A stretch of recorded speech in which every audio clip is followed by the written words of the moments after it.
In this tutorial, we're going to create a character and set up a few rigging controls so we can start animating it later on. I'm going to design a very simple character. So I'm going to add in a rectangle, hold down Shift to create a cube. And then I'm going to go to the corner radius, go into the fill, give it any color you want. And then go into the stroke, enable stroke, change the width, change the color. And I'm also going to use a dash pattern. Using a percentage allows us to create a perfect loop, so we don't get a half dash at the end. I'm going to set this to 2% by 2%. One other thing we can do is we can add a little bit of motion to this character, even when it's not moving. And I'm going to use the dash offset for that. I'm going to go into my dash offset and add a frame behavior. Now the frame number is linked to my dash offset, and this is pretty slow. So I'm going to go into my dash offset again, add an expression, and then just multiply this by, for example, 10. And that's our main body. So I'm going to call this body, and I'm going to add my frame behavior as a child so that when I close this, it looks a little bit cleaner. Now let's add some eyes. I'm just going to draw an ellipse here. Go to the fill settings, change this to white, and that's fine. Let's add a pupil, hold down Shift, change this to black. So this would be my eye. This is the pupil, and I'm going to child this to the eye. And now I'm going to duplicate this. You can use Ctrl D or go to Edit, Duplicate, and just go into your Select tool and move this to the side. Finally, I'm going to add a simple mouth. Again, use the Ellipse tool, change this to black. If we want to increase our ability to add some expression here, it's a good idea to make this editable. So go into your Shape, Make Editable, or Ctrl E, and then go to your Edit Shape tool, hold down S to add 2 points.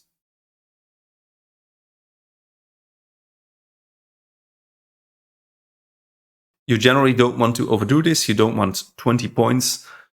You want the minimum amount you need to create an expression. And this looks okay. So there's our character. Now let's add some controls. At the moment, we have 6 shapes. And what we could do is group these together. So go to Select, right mouse click, and then Group Selected. And now we could add, for example, a squash and stretch deformer, which is something you often use when animating characters. But this approach has an issue.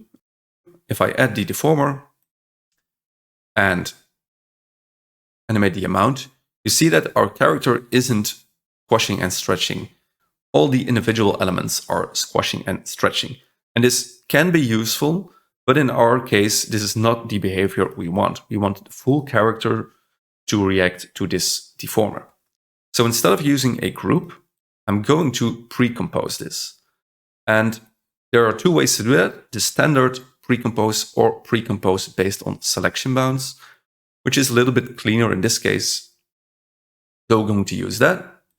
And now we have our character here. So let's hit Enter, rename this, and go into our composition. And as you can see, the composition has the exact same size as the character. Now, if we go back into our main composition, and you can switch over here, but you also have these tabs to switch. If we add in a deformer on our composition, so go to Squash and Stretch, and move this around. Now you see that our whole character is squashing and stretching. So this is the behavior we want to get. So at the moment, this looks good. The pin is at the bottom, which is correct. So let's set this back to 0. And we're going to first add in another deformer. We're going to use a bend deformer.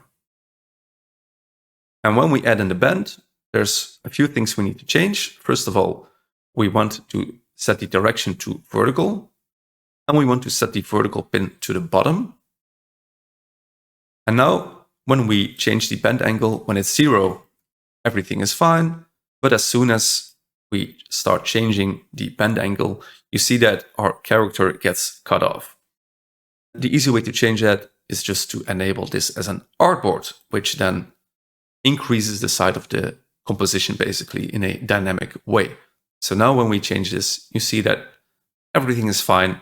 Our character is able to bend. Now let's add a few controllers for our character. There are 2 controllers inside of Cavalry that we can add, the rig controller and the animation control. We're going to add both. We're going to start with the rig control. This is fairly simple. You have a controller which is currently not active. So when we make this active, we can change it. And this affects the X and Y value. So this is a quick way to change both the X and Y direction. It's useful for example, the eye direction. So let's connect this to the eyes. I'm going to go and pin this for now. And then I'm going to go into my character composition. So double click here. And we're going to link the X and Y position. I'll reset them to 0 for now, to the pupils. So I'm going to click on my pupil, hold down the X and connect it to the position. And do the same for the Y. I'm going to go into my other pupil and do the exact same thing. And now we already have a functioning rig. But as you can see, the character movement is very limited. There's almost nothing happening with the eyes. So we need to increase the value. Let's do this for one eye and then later on just duplicate it. So let's go to our pupil here, go into our position, and then add an expression. So in the x-axis, we want less movement than the y-axis, because in the y-axis there's simply more space. So let's set this to times 30 for now, and times 100, and just see what happens when we move this around. I think this looks fairly okay. Maybe I'll make them go a little bit further to the right. So go into my expression, change this to 35. And that's fine. Now, before we duplicate this, it's a good idea to also add the controller to open and close the eye. So let's go back to our composition. Go into our animation control here. This will be our eye, open, close. And this is our look direction. I'm going to unpin this. And I'm going to pin the eye, open, close. Then go into my character again. Let's go into the eye here. And then link this value to my Y scale. And this is way too much. So we're going from 0 to 100. We have to go from something close to 0 to maybe something that's a little bit more than 1. So we can add another expression. And we have to decide what the minimum value is. Let's say it's 0.1. And then we're going to add value. And we're going to divide that by, let's say, 90. So we have the ability to go a little bit above 1. And now when we animate this, you see that our value can go to 1.2, and it can go as low as 0.1. And maybe we want this to be even more extreme, because when you're doing characters, it might be fun to have the eyes popping out. So let's just set this to 50. That will give us the ability to double the vertical size. And that's okay. Let's maybe move the mouth lower. So when we do have this expression, it's not going over the eye, but under. Now let's delete this eye, duplicate it, and move it to the right, and go back into our composition. And now we have the ability to animate the eyes. And we have the ability to change the look direction. If you would like to have control over both eyes separately, we can duplicate this controller. And let's rename these to L and R. And then go into our bin again, go to my character, go to the left eye. So I'll just rename this to L. Now we're first going to remove this connection by hitting the X. And then I'm going to drag in my other controller. And now we should have a separate controller for the left eye. Let's go back to our composition. So that's the left eye. And that's the right eye. I'm going to set these back to 50%. And there we go. Those are our eye controllers. We're going to leave the mouth for now as to not make this tutorial too long. And we're going to move on to creating a controller for the squash and stretch and bend. So we could combine the squash and stretch and bend deformers into one controller, similar to what we did with the look direction. And that means that when we add in a new controller, moving up would squash and stretch, and moving left and right would bend. And you could do this with this rig control. One downside of the rig control is that this area is pretty small. So for larger animation, like the squash and stretch and the bend, it can be a little bit tricky to have enough control over here. So I'm going to show you a different way of adding a larger controller, and we're going to do that straight in the viewport. Creating a custom controller is actually fairly easy. We're going to start by adding in a rectangle. Hold down Shift. Let's change the color. Then I'm going to add in a small circle. Just hold down Shift. And I'm going to child this to my rectangle and set the position to 0, 0, which means it's going to come exactly in the center of my rectangle.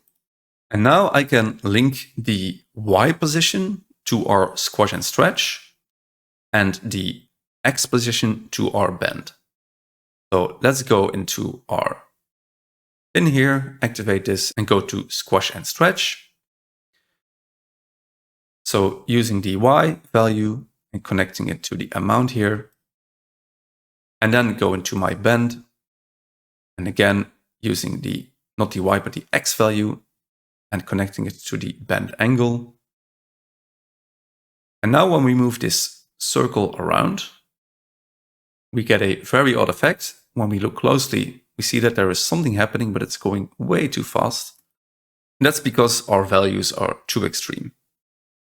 The bend is okay, but this is going pretty well, but the squash and stretch is doing way too much. So let's go into our squash and stretch, go into our amount, and set up a expression and multiply this by 0.01 just to have a look at what's happening. And now we get something that looks better. It's still too extreme, but it's getting there. So let's go back into our squash and stretch and make this even smaller. So 0.05, for example. And now we have the range we need. We're not going to go this extreme or this extreme, but this gives us a nice range. For the bend, this already looks quite good. This is a little bit too much. We're not going to bend it over much more than 90 degrees. So you could make this a little bit smaller, go into the bend angle, expression, and multiply this by 0.8, for example. And now we have a nice range. The bend might look too extreme, but in some cases, for example, when our stretch is a little bit stronger, it does work.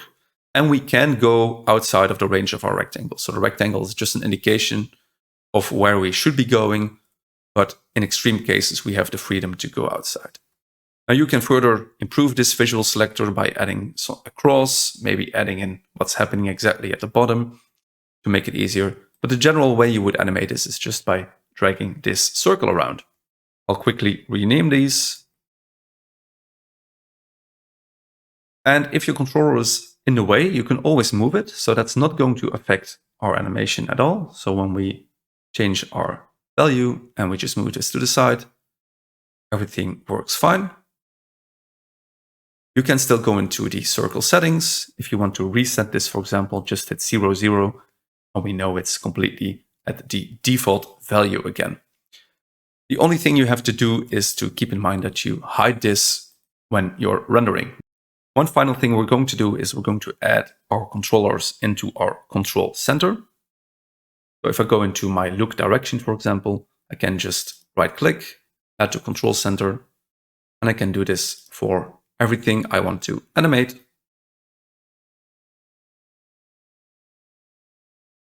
And our character, we're going to animate both the position and the rotation. And then my squash and stretch control point, that's not something I really want, but if you want, you can add that position there as well. And go into your control center. And this gives you a nice overview of everything we can do. So moving the character around, rotating it, opening the eyes, changing the direction of the eyes, and bending, and squash and stretching. So now we have a functioning rig that can be animated. One thing I did notice is that the bend is going into the opposite direction. That's not necessarily an issue, but it's more intuitive to have this in the same direction. Just go into the bend expression and add a minus sign here. And that's fixed. Now we can start animating like this, but we can also improve the rig further. And this depends a little bit on how much you're going to animate, how high the animation quality should be, and how much time you have. Because adding more controllers means that you have more control over your animation, but it also means more work. So one of the things that you want to look for are things that are automated, so controls that don't have an impact on your animation. And one of the things we can add is a bulge effect when our character is squashing. So let's go into our squash and stretch. Let's set the bulge to 200 for now.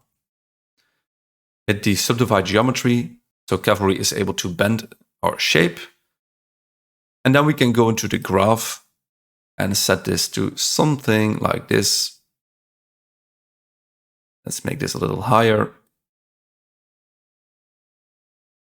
There you go.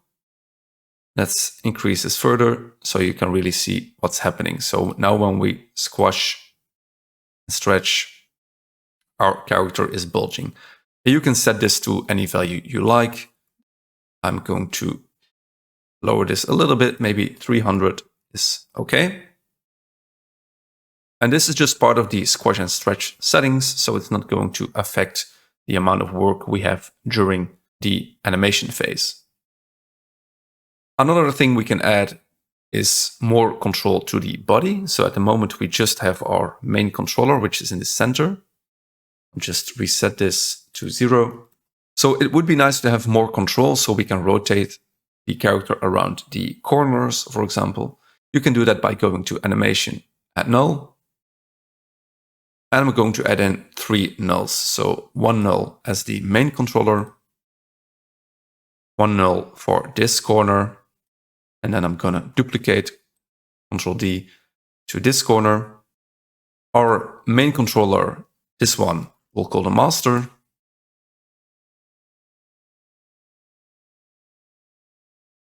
And I'll make these the child of the master, and I'll add the character to this null object. We'll rename these as well. And in our control center, I'm going to remove my character position and rotation. Add the position and rotation of our master. And then for the corners, I just want the rotation.